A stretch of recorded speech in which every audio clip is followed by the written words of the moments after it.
انہوں نے lock down ہی کیا اس کے پریزیڈنٹ نے, تو آج وہ 50,000 لوگ مر چکے ہیں, اس سے بھی زیادہ. تو ہر ملک اپنے اپنے, کسی کو اندازہ نہیں تھا. میں آج ایک صرف اس کامنٹ کے اوپر آج بات کرنا چاہتا ہوں کہ بار بار یہ کہا جا رہا ہے کہ کنفیوژن تھی. اسپیکر صاحب, اگر کسی ملک کی گورنمنٹ میں کنفیوژن نہیں تھی وہ ہماری گورنمنٹ تھی پہلے دن سے. میں آج اپنے اپوزیشن ممبرز کو کہتا ہوں, 13 مارچ کو ہم نے لاک ڈاؤن کیا. 13 مارچ سے لے کے آج تک میری ایک سٹیٹمنٹ بتا دیں جس میں تضاد ہو. جو میں 13 مارچ سے کہہ رہا تھا, آپ کو ٹائم ملے گا پلیز, میں ابھی آپ کو کہتا ہوں, میں آپ کو چیلنج کرتا ہوں. میں نے کانسٹنٹلی 2 چیزوں پہ بات کی کہ کرونا اگر آپ کر سکتے ہیں, اگر آپ کی سنگاپور کی آبادی ہے, اگر آپ کے پاس $50,000 پر کیپٹا انکم ہے, اگر آپ کی نیچرل سوشل ڈسٹنسنگ ہے, تو سب سے بہترین چیز اس کو روکنے کی ہے کہ بالکل کرفیو لگا دو. میں نے تو یہ پہلے دن سے کہا, لیکن میں نے یہ بھی کہا کہ جو ہمارا ملک کی کنڈیشنز ہیں, ہمیں یہ سوچنا پڑے گا کہ اگر ہم یہ کرنے جا رہے ہیں تو وہ غریب طبقے کے اوپر کیا امپیکٹ پڑے گا. یہ کنسسٹنٹ میری سٹیٹمنٹس رہی ہیں. میں آپ کوئی اٹھا کے دیکھ, اب تو بڑا آسان ہے, سوشل میڈیا پہ ساری تقریریں آپ کے سامنے ہیں, کبھی کنفیوژن نہیں آئی. اور میں آج اپنی جو ٹیم, جو NCOC میں ہم نے ٹیم بنائی جس میں مختلف ڈاکٹرز بھی تھے, ہمارے ڈیٹا گیدر کرنے کے بھی لوگ تھے, اسد عمر وہ لیڈ کر رہے تھے. میں آج خاص ان کو خراج تحسین پیش کرتا ہوں کیونکہ یہ انہوں نے جس طرح کا وہ ادارہ تھا,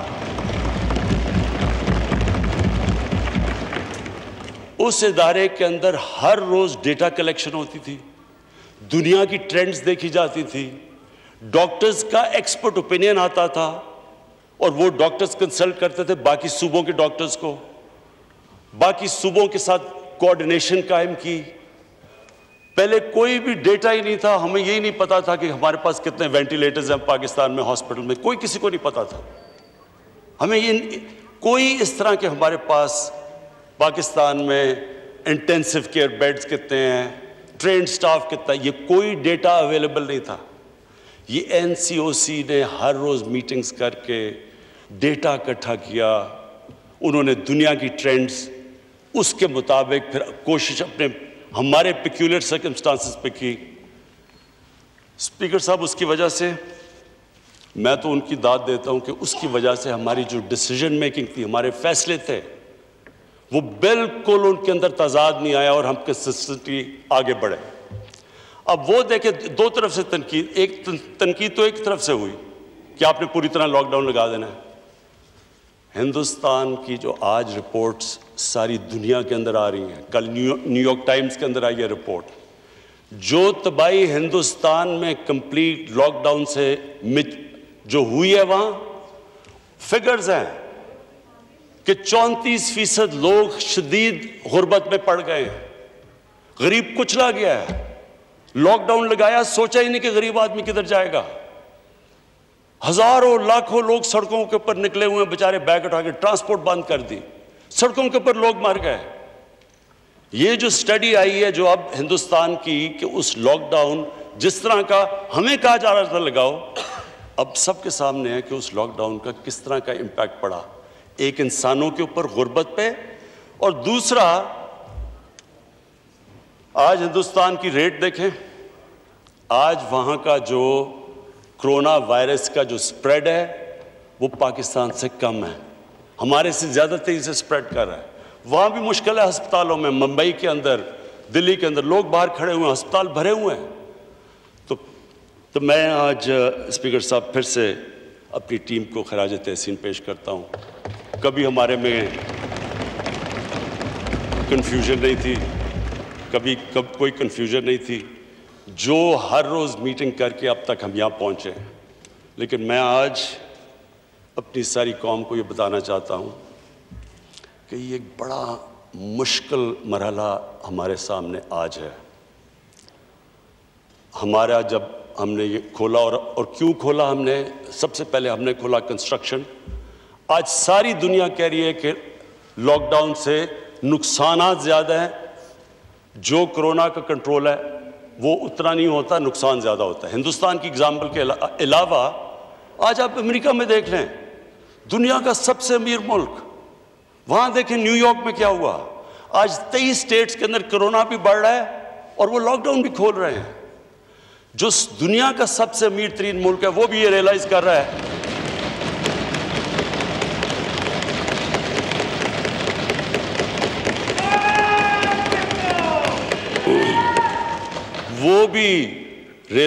رہا ہے کہ دنیا کی سب سے طاقتور اکانومی بھی جب آپ ایک اکانومی کو بند کرتے ہیں وہ بھی برداشت نہیں کر سکتی اس کے اثرات. تو ہم وہ تھے جنہوں نے سب سے پہلے بات سمارٹ لاک ڈاؤن کی کہ سارا 22 کروڑ لوگوں کو بند نہ کرو، smart lock down, hot spots دیکھو. یہ ساری ہماری NCOC کا کمال ہے کہ وہ انہوں نے پوری اسٹڈی کر کے اپنے ملک کی کنڈیشنز میں جس طرح ہم چلے. اب تک اللہ کا کرم ہوا ہے ہمارے ملک پہ کہ آپ ہماری آبادی دیکھیں اور جس طرح ہم اس میں سے نیویگیٹ کر کے نکلے ہیں، ابھی تک اللہ کا بڑا کرم ہے. لیکن جو اگلا فیز ہے اسپیکر صاحب، یہ مشکل فیز ہے. یہ مشکل اس لیے ہے کہ ہم پوری کوشش کر رہے ہیں کہ عوام کو سمجھ آئے کہ SOPs کو فالو کرنا کیوں ضروری ہے. جو بھی ایک فیکٹری کھولتے ہیں، ٹرانسپورٹ کرتے ہیں، جو بھی اب اپنی کاروبار کی اب ایکٹیویٹی جب کھولتے ہیں، اور وہ ہمارے لیے ضروری ہے کہ ہم نے روزگار دینا ہے لوگوں کو، وہ اس لیے ضروری ہے فالو کرنا کہ جب کلسٹرز ہوتے ہیں ہمیں پتہ ہے یہ بیماری پھیل جاتی ہے، تیزی سے پھیلتی ہے. اور ہمیں یہ بھی پتہ ہے کہ اگر یہ احتیاط نہ کی گئی تو ہمارے ہاسپٹلس پہ پریشر پڑ گیا ہے، اور اگر احتیاط نہ کی تو مزید اور پڑنے والا ہے. اس لیے یہ ساری اس اسمبلی سے جو بھی عوام دیکھ رہی ہے، جو بھی ہم سب یہاں بیٹھے ہیں، یہ ہم سب کے اوپر لازم ہے کہ ہم یہ اپنی طور پہ پبلک میں لوگوں کو ریئلائز کریں کہ کتنا ضروری ہے ہمیں بچانا اپنے بوڑھوں کو، اپنے بیمار لوگوں کو، بلڈ پریشر کے لوگوں کو، جن کو ڈائبٹیز ہے. اصل میں تو جو سمارٹ لاک ڈاؤن کا مطلب یہ ہے کہ ان کو پروٹیکٹ کیا جائے. ہمیں پتہ ہے کہ عام لوگ ہمارے ماشاءاللہ ہمارے بھی یہاں بیٹھے ہیں جو لوگ ریکور کر بیٹھے ہیں اس سے، لیکن ہمیں یہ پتہ ہے کہ جن کے اندر کوئی بھی ویکنس ہو، یہ ایک ایسی بیماری ہے جو کہ ان کی جانیں خطرے میں ڈال دیتی ہے. تو اس لیے میں آج میں یہ بھی جو رشتہ دار ہیں، جن لوگوں کے آج آلموسٹ 4000 لوگ ہمارے اموات ہو چکی ہیں اس سے، ہم ان کے لیے دعا بھی کرتے ہیں، ہم افسوس کرتے ہیں، ان کے لیے دعا کرتے ہیں جو کہ اس بیماری کی وجہ سے گئے ہیں دنیا سے. لیکن یہ جو اگلا سٹیپ ہے یہ کرٹیکل اس لیے ہے کہ ہمارے پاس اب 2 راستے ہیں. اگر ہم احتیاط کر گئے تو انشاءاللہ جو ہماری فیسلٹیز ہیں وہ اتنی ہیں کہ ہمارا جو ہیلتھ سسٹم ہے وہ کوپ کر جائے گا. لیکن اگر ہم نے بے احتیاطی کی، اور مجھے افسوس سے کہنا پڑتا ہے ہم ہر روز رپورٹ آتی ہے اب ہمیں NCOC میں کہ کون سے صوبے میں، کون سے شہر میں، کون سے ایریاز کے اندر احتیاط کی جا رہی ہے اور کتنی کی جا رہی ہے، کتنی نہیں کی جا رہی. تو اس کے اوپر ایک تو ہم اپنی یہ والنٹیئر فورس ہے، ٹائیگر فورس، ان سب کو ہم نے لگا دیا ہے کیونکہ ایڈمنسٹریشن کے اوپر آگے بہت پریشر ہے، وہ تھک چکے ہیں، تو ان کو لگا دیا ہے SOPs کے اوپر. لیکن یہ ہم انفورس بھی کریں گے، اوپر سے ہمارے جو NCOC میں ہاٹ سپاٹس دیکھ رہے ہیں، سلیکٹیو ایریاز کو بند بھی کریں گے. لیکن میں آج یہ کہہ دوں کہ یہ اگر مہینہ ہم احتیاط سے گزار بیٹھے تو ہم انشاءاللہ اس کے برے اثرات سے بچ سکتے ہیں. ایک اور بات ہوئی جی کہ کرونا کے پیچھے ہم چھپ رہے ہیں اور اپنی جو ہماری کمزوریاں وہ چھپا رہے ہیں کرونا کے پیچھے. میں اسپیکر صاحب صرف فگر دینا چاہتا ہوں، آج ہی آئیے وہ فگر.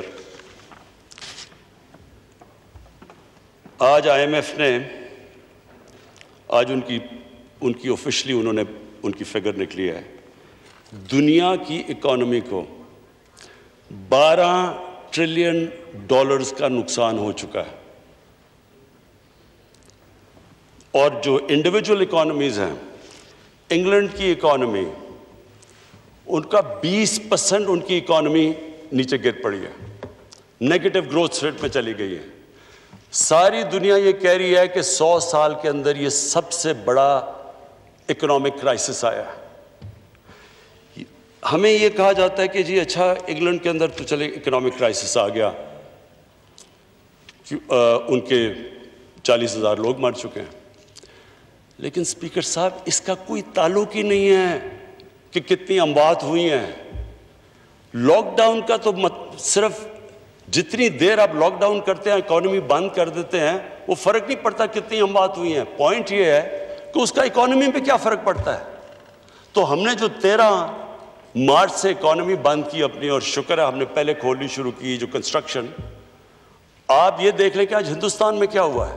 سو پوائنٹ میں یہ کہہ رہا ہوں کہ اس سے یہ کہنا کہ آپ کی اکانومی کو فرق ہی نہیں پڑا، یعنی یہ اس کہیں بھی دنیا کے اندر آپ دیکھیں ساری دنیا کی اکانومی میں، یعنی دنیا ریسیشن میں چلی گئی ہے. $12 ٹریلین اگر دنیا کی اکانومی کو لاس ہوا ہے، اور ابھی یہ بھی نہیں پتا کہ کتنا اور لاس ہونا ہے. آج کوئی بھی پریڈکٹ نہیں کر سکتا کہ اس کو ریکور کرنے میں کتنی دیر لگے گی. آج کوئی یہ بھی نہیں بتا سکتا کہ کتنی انڈسٹریز ہمیشہ کے لیے بند ہو گئی ہیں جو ریوائیو ہی نہیں اب ہو سکتی. ساری دنیا کا جو سروس سیکٹر ہے، ٹورزم ہے، ایئر لائن سیکٹر ہے، ساری دنیا کے اندر وہ کرائسس پہ چلا گیا ہے، کیونکہ یہ لوگوں کو یہ نہیں پتا یہ کب سے پھر سے چلے گا. تو یہ جو کہنا مجھے عجیب لگا، یہ کہنا کہ جناب ہاں آپ چھپ رہے ہیں کرونا کے پیچھے. میں جی اب یہ سیکنڈ پوائنٹ پہ آ رہا ہوں. اکانومی کے اوپر بہت بات چیت ہوئی کہ ہماری اکانومی کا پہلے ہی بہت برا حال تھا، ہم فیل ہو گئے تھے اکانومی کے اندر.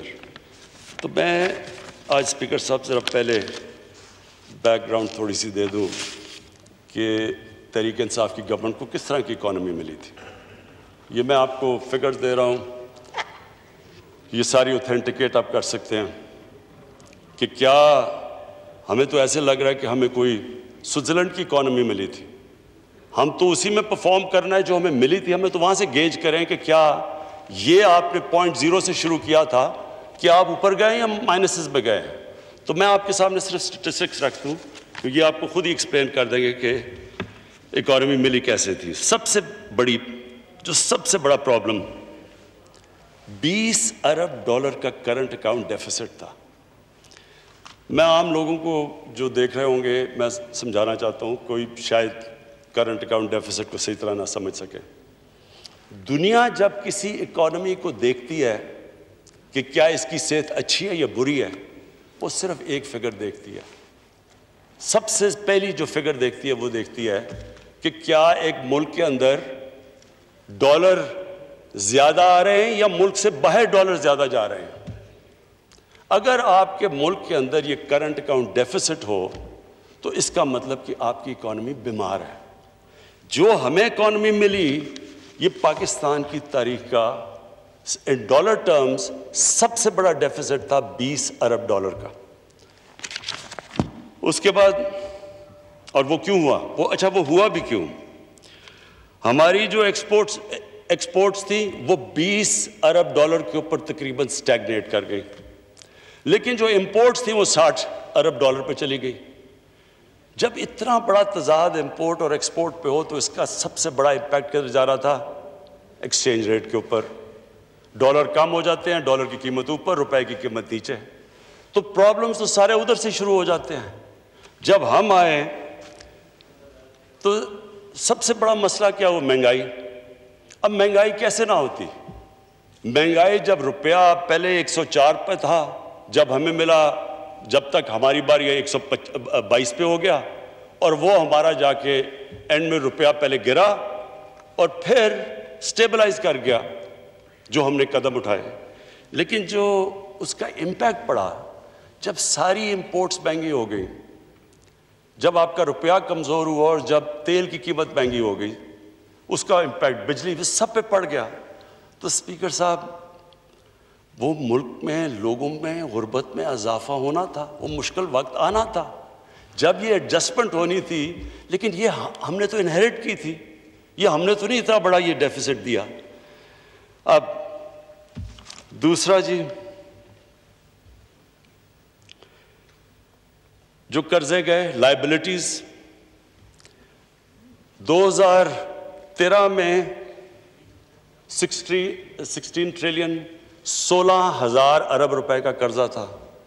جب ہماری باری آئی تو وہ ٹوٹل لائبلٹی 30,000 ارب پہ پہنچ گئی۔ پہلا سال جو ہم نے جتنی بھی ٹیکس کلیکشن کی، وہ پہلا سال ویسی مشکل تھا، آدھا اس کا چلا گیا ان کے قرضوں کی قسطیں، ان کے لیے ہوئے قرضوں کی قسطیں ادا کرنے میں۔ خود سوچیں کہ اس کے بعد کتنا پیسہ رہ گیا سارا ملک چلانے کے لیے۔ جو ریزروز تھے، ان کے 20 ارب ڈالر کے ریزروز تھے، وہ کریش کر کے 10 ارب ڈالر پہ آگے جب ہمیں گورنمنٹ ملی۔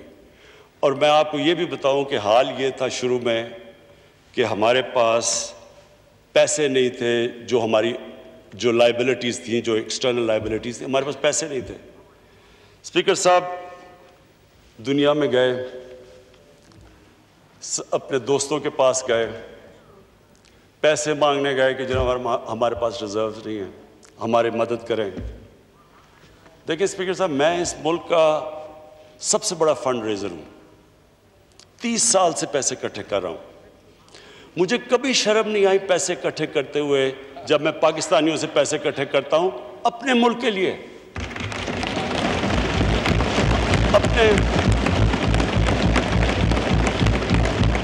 اپنے ہسپتالوں کے لیے، یونیورسٹی جس میں غریب بچے پڑھ سکتے ہیں، مجھے کوئی شرم نہیں آتی، سیلاب کے لیے، زلزلے کے لیے، تو اپنے لوگوں سے پیسے اکٹھے کر رہا ہوں، شوکت خانم کے لیے۔ لیکن اسپیکر صاحب، جو مجھے شرم آئی جب ہم دوسرے لوگوں سے جا کے اپنے ملک کے لیے پیسے مانگے۔ میرے ساتھ لوگ، میرے ساتھ ٹیم تھی، شاہ جی میرے ساتھ تھے، اسد میرے ساتھ تھا۔ دیکھیں، آپ جو مرضی کر لیں، آپ کا جتنا مرضی وہ خیر خواہ ہو، دوست بھی ہو، لیکن جب آپ ہاتھ پھیلاتے ہیں نا کسی کے سامنے، اس کی آنکھوں میں ایک لک آتی ہے، اور وہ صرف میرے لیے شرم کی بات نہیں، میرے ملک کے لیے ہے کہ میں ملک جب جا کے کسی سے پیسے مانگتا ہے، اور وہ ہم کیوں مانگ رہے تھے؟ ہمارے پاس پیسے نہیں تھے، ہم ڈیفالٹ کرنے کے سٹیج پہ آئے ہوئے تھے، تو ہم 3 مہینے تو لگے ہوئے، کبھی ایک ملک میں جا رہے ہیں، کبھی دوسرے ملک میں پیسے مانگنے کے لیے۔ اور اسپیکر صاحب، یہ ہماری وجہ سے نہیں تھا، یہ ہمارے ملک کی بدقسمتی کہ ہمارے جو اس ملک میں لیڈرشپ تھی۔ اب میں آپ کو ذرا مثال دیتا ہوں کہ ایک طرف تو یہ ہمارا حال تھا کہ پیسے مانگ رہے تھے، ذرا میں آپ کو صرف بتانا چاہتا ہوں کہ کیا یہ جو ایک جو ملک کا پرائم منسٹر ہوتا ہے، وہ ملک کے باپ کی طرح ہوتا ہے، قوم اس کے بچے ہوتے ہیں۔ میں سمپل سوال آپ سے پوچھتا ہوں کہ کیا اگر میرے بچے بھوکے ہیں، اگر میں بچوں کو صحیح علاج نہیں کروا سکتا، تو کیا میں ایک بادشاہ کی طرح رہوں گا اور بچے میرے بھوکے رہیں گے؟ کیا میں اپنے خرچے نہیں کٹ کروں گا؟ میں صرف آپ کو یہ اس لیے بتا رہا ہوں کہ یہ مائنڈ سیٹ ریفلیکٹ کرتا ہے۔ اسپیکر صاحب، میں واشنگٹن گیا، ٹوٹل پیسہ جو میں نے خرچ کیا $67,180، یہ میرا سارا ٹرپ کا تھا۔ ٹھہر جائے ایک منٹ پہلے، نواز شریف نے وہی ٹرپ کی واشنگٹن کی، $549,000۔ آصف زرداری نے وہ ٹرپ کی $752,000۔ اب میں صرف یہ پوچھ رہا ہوں کہ کیا وہاں جانے سے، اتنے زیادہ پیسے خرچ کرنے سے، کیا ان کے حکمرانوں نے سمجھا ہوگا کہ یہ جو کتنے زبردست لوگ ہیں، یہ کتنے بڑے ہوٹل میں ٹھہر رہے ہیں؟ ایک طرف آپ پیسے مانگ رہے ہیں ان سے، دوسری طرف آپ اس طرح ٹھہر رہے ہیں۔ میں آپ کو کہتا ہوں کہ ویسٹرن ڈیموکریسی کے لیڈر اتنا پیسہ خرچ نہ کرے جو یہ ہیں۔ آگے آ جائے جی، یو این کی وزٹ، آصف زرداری نے خرچ کیا $1.3 ملین، $13 لاکھ۔ نواز شریف نے خرچ کیا $11 لاکھ۔ شاہد خاقان عباسی نے کیا $7 لاکھ۔ وہی ٹرپ میں نے $162,000 پہ کی، $1,62,000، 10 گنا زیادہ فرق۔ ڈیووس گئے، ڈیووس میں جناب گیلانی صاحب گئے تو انہوں نے $460,000 پہ کی، نواز شریف نے $762,000 پہ کی، شاہد خاقان عباسی نے $561,000 پہ کی، اور میں نے کی $68,000 پہ۔ میں صرف اسپیکر صاحب، میں آپ کے لیے صرف یہ اس لیے کہہ رہا ہوں، میں صرف آپ کے لیے کہہ رہا ہوں، میں آج یہ صرف پوچھنا چاہتا ہوں کہ کیا جب آپ ایک مقروض ملک جو میں آپ کو بتا رہا ہوں قرضے لے رہے ہیں، اور میں آپ پھر سے کہتا ہوں جب شرم آتی ہے، کیوں مجھے اپنے لیے تو علیحدہ، جو میری قوم وہ کیا سمجھتے ہوں گے ہماری قوم کو، اور آپ کو یقین دلاؤں کہ سب دنیا کو، ساری دنیا کو پتہ ہوتا ہے کہ کس ملک کا کیا حال ہے۔ آج تو آپ اپنے موبائل فون پہ بتا دیں کہ کون سے ملک کے کتنے قرضے ہیں، کیا اس کی سٹیٹ ہے، کتنے اس کی کرنٹ اکاؤنٹ ڈیفیسٹ کی۔ تو ایک طرف ہم قرضے لیتے جا رہے تھے، ہماری 10 سالوں میں لائبلٹیز گئیں 6,000 ارب سے 30,000 ارب پہ، لیکن جو لوگ اوپر بیٹھے ہوئے تھے کیا ان کو نہیں پتا تھا کہ یہ ملک ایک ڈالر امپورٹنٹ ہوتا ہے؟ کیونکہ آپ ایک ملک کے اندر کلچر بناتے ہیں، آپ لوگوں کو بتاتے ہیں کہ ہمیں فکر ہے۔ جب میں فکر کرتا ہوں تو مجھے امید ہوتی ہے کہ باقی بھی سارے مجھے دیکھتے ہیں۔ میں نے اگر اپنا یہ جو سٹاف تھا میرا پرائم منسٹر ہاؤس کا، 534 کام کرنے والے تھے، وہ آدھے کر دیے، پیسہ ہم نے کم کر دیے، اور اسپیکر صاحب یہ اور بھی کم ہو سکتے ہیں، لیکن وہ سٹاف آج کل کے زمانے میں ان کو بے روزگار نہیں کرنا چاہتے تھے، ہم اور بھی کم کر سکتے ہیں۔ ہر جگہ جب کہ کہیں بھی دنیا میں جب ایک آسٹیریٹی، ایک ملک مشکل میں آتا ہے تو ایک پھر حکمرانوں اپنی اگزامپل سے لیڈ کرتے ہیں، وہ یہ نہیں کرتے کہ خود پیسے اور لوگوں کو کہے کہ وہ پیسے نہ خرچ کریں۔ آگے آ جائے جی، اسٹیٹ بینک کی بوروئنگ جو ہمیں ملا 6 ٹریلین روپیہ خرچ کیا، 6,000 ارب روپیہ سپریم کورٹ سے لیے جو ہم نے ختم کر دیا، ہم نے کوئی بورنگ نہیں کی۔ پھر جی جو 70% جو قرضے تھے، 70% وہ شارٹ ٹرم تھے، ہم نے آ کے الٹا کر دیا، ہمارے آج 76% قرضے لانگ ٹرم ہو گئے، ہم نے وہ چینج کر دیا ڈیٹ کا، کیونکہ شارٹ ٹرم زیادہ مہنگے ہوتے ہیں۔ میں صرف یہ یاد کرا رہا ہوں کہ یہ سچویشن تھا کیا۔ سرکولر ڈیٹ، انہوں نے 2013 میں ساری سرکولر ڈیٹ 480 یا جتنی بھی تھی انہوں نے واپس کر دی۔ اس کے بعد جب ہمیں ملی گورنمنٹ 1.2 ٹریلین روپیز کی سرکولر ڈیٹ پہنچ گئی، 1200 ارب۔ کانٹریکٹس، اب ہم پھنس کیسے گئے؟ سارے کانٹریکٹس پہلے کے سائن ہوئے ہیں۔ ہمارے دور میں تو مجھے کریکٹ کر دے اگر عمر یوں یہاں بیٹھا ہے، کہ ہمارے دور میں تو ایک ونڈ پاور کے کانٹریکٹ ہیں جو کہ 4 یا 5 سینٹ پہ ہوئے ہیں، باقی تو سارے پرانے کانٹریکٹس تھے۔ تو ایک تو ادھر پھنس گئے، بجلی مہنگی پروڈیوس ہو رہی ہے، بیچ رہے ہیں سستے، بیچ میں سرکولر ڈیٹ آ گئی۔ اس کے بعد گیس کے 15 سال کا کانٹریکٹ ہم نے LNG کا کر لیا، وہ ہم نے تو نہیں کیا۔ اب وہ گیس اسے آدھی قیمت کی بک رہی ہے، اس سے بھی کم، لیکن ہم 15 سال کا ہم نے تو نہیں کیا۔ تو یہ لائبلٹیز کے ساتھ، تو میں یہ صرف پہلے بتانا چاہتا ہوں کہ اس بوجھ کے ساتھ پاکستان ملا تھا، جو مجھے یہ بتایا جا رہا تھا کہ جناب یہ تو سارا کچھ کیا، یہ جواب ہمارے سے مانگے جا رہے، جواب تو ان کو دینے چاہیے جو اس سٹیٹ پہ پاکستان چھوڑ کے گئے تھے۔ اب ہم نے کیا کیا؟ ہمارا کرنٹ اکاؤنٹ ڈیفیسٹ، جو میں پھر سے سب کو کہتا ہوں کہ ایک چیز ہوتی ہے جب دنیا آپ کو طرف دیکھتی ہے تو وہ دیکھتی ہے کہ کیا آپ کا کرنٹ اکاؤنٹ سرپلس پہ ڈیفیسٹ پہ۔ 20 ارب ڈالر سے آج 3 ارب ڈالر پہ ہماری کرنٹ اکاؤنٹ ڈیفیسٹ آیا۔ پرائمری ڈیفیسٹ کا مطلب یہ کہ آپ نے اپنے خرچے اور اپنی آمدنی کو بیلنس، نقصان میں فائدے میں ہے۔ پرائمری مائنس قرضے، یعنی جو آپ نے قرضوں کی قسطیں ادا کرنی ہے، جو کہ قرضے پچھلوں نے لیے ہوئے تھے۔ اس باری ہمارا پرائمری ڈیفیسٹ سرپلس پہ تو نہیں آیا لیکن لیول ہو گیا، ہمارا پرائمری ڈیفیسٹ ختم ہو گیا۔ اور میں سمجھتا ہوں یہ اس لیے کہ ہم نے ساری اپنی آسٹیرٹی کیمپین کی، ہم نے اپنے خرچے کم کیے، میں ہماری گورنمنٹ کے، ہماری فیڈرل گورنمنٹ کے خرچے کم کیے۔ ہم نے پاکستان آرمی کو کہا، پہلی دفعہ پاکستان کی فوج نہیں، یہ دوسری دفعہ ہے کہ انہوں نے ریل ٹرم سے اپنے خرچے کم کیے، جبکہ ہندوستان اپنے خرچے بڑھا رہا ہے، اس لیے کہ سارے ملک نے فیصلہ کیا کہ ہمارے پاس پیسے نہیں ہیں۔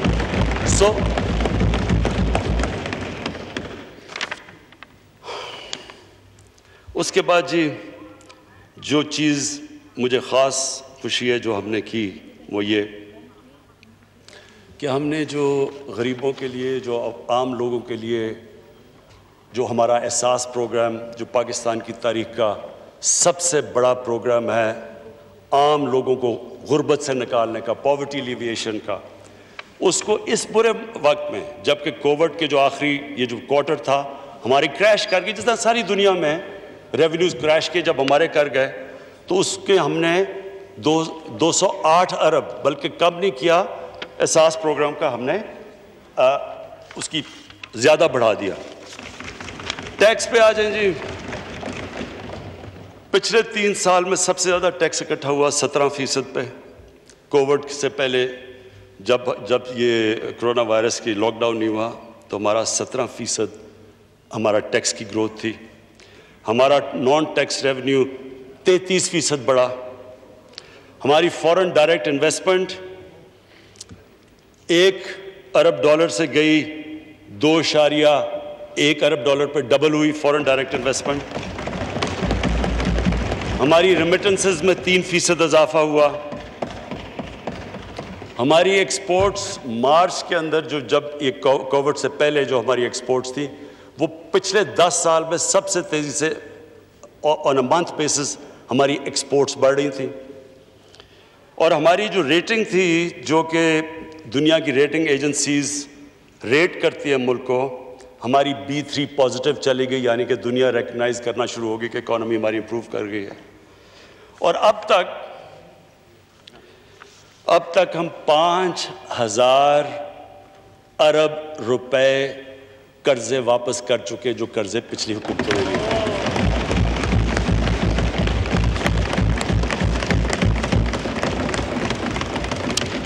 اب جی میں آپ کو وے فارورڈ بتاتا ہوں کہ یہ جو آج کل حالات ہیں، مشکل حالات ہیں، سب جانتے ہیں، ان کی ساری دنیا کو پرابلم ہے، ہمیں اکیلے کو نہیں ہے۔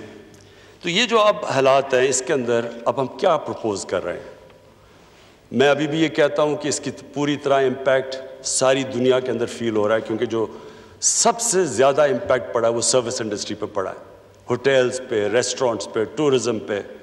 ہمارے علاقے ہیں کئی، اور مجھے خاص طور پہ افسوس ہوتا ہے ہمارے جو پہاڑی علاقے ہیں وہاں صرف وہ ڈپینڈ کرتے ہیں، ناردرن ایریاز ہیں ہمارے، وہ ڈپینڈ کرتے ہیں کہ 4-5 گرمیوں کے مہینے میں جو وہ اپنی آمدنی اکٹھی کرتے ہیں۔ تو اس وقت جو سب سے بری طرح یہ بہت بڑا ایک علاقہ متاثر ہوا ہے اس کے ساتھ۔ ہماری کوشش تو ہے کہ ہم کسی طرح SOPs کے ساتھ تھوڑی ٹورزم کھولیں، لیکن ہر وقت پریشر پڑا ہوا ہے کہ ایک طرف ہمیں فکر ہے کہ وہ کرتے تو کرونا اوپر نہ چلی جائے، دوسری طرف لوگوں کی جانیں بچائیں، لوگ بھوکے نہ مر جائیں۔ تو یہ سب سے، تو ابھی ہم کوئی پریڈکٹ نہیں کر سکتے کہ اس کا کتنا فال آؤٹ آئے گا۔ تو ہم اس کے لیے ویسے میں کہنا چاہتا ہوں کہ پوری طرح ہم تیار بیٹھے ہیں، ہم نے اسپیشل ریزرو کیے ہوئے ہیں کہ اگر ہمیں ضرورت پڑے تو ہم پیسے یہاں استعمال کریں۔ تو نمبر 1 ہم نے جو سب سے پہلے اپنا جو اکانومی کا شعبہ کھولا وہ تھا کنسٹرکشن۔ اس وقت پاکستان کی تاریخ میں کبھی بھی کنسٹرکشن سیکٹر کو اتنا زیادہ انسینٹیوائز نہیں کیا جو آج کیا گیا۔ 30 ارب روپیہ تو ہم نے صرف رکھا ہوا ہے کنسٹرکشن انڈسٹری کے لیے آسانیاں پیدا کرنے کے لیے ان کو، تاکہ سستے قرضے مل جائیں، تاکہ وہ ہمارے جو ایک ڈریم ہے کہ ہم اس ملک میں افورڈیبل ہاؤسز، یعنی ان لوگوں کے لیے گھر بنائیں جو بیچارے گھر افورڈ نہیں کر سکتے، اس کے لیے 30 ارب روپیہ رکھا ہوا ہے تاکہ ان کو سبسڈائز ریٹ کے اوپر ملے انٹرسٹ، تاکہ وہ اگر جو آسان قسطوں میں واپس کر سکیں، وہ لوگ جو کبھی خرید نہیں سکتے گھر ان کو موقع مل جائے۔ تو یہ جو کنسٹرکشن ہے سب سے زیادہ کبھی بھی کنسٹرکشن انڈسٹری کو اس طرح کے انسینٹیوز نہیں دیے گئے۔ یہ ہمارا نمبر 1 ہے۔ دوسرا ایگریکلچر، اب تک 50 ارب روپیہ ہم نے رکھا ہے، ہم نے ان کی کھادوں کی قیمتیں بھی ہم نے سبسڈائز کی ہیں، پانی کے اوپر بھی کام کر رہے ہیں، لیکن یہ ایگریکلچر جو سیکٹر ہے اس گورنمنٹ نے فیصلہ کیا ہے، ابھی فخر امام نے آپ سے پتہ نہیں کتنی اس کے اوپر تفصیل میں بات کی ہے، ہماری اب ساری کانسنٹریشن یہ ہے کہ کنسٹرکشن اور ایگریکلچر کو ہم آج پرائیورٹائز کریں اور اس کے اوپر پورا زور لگائیں۔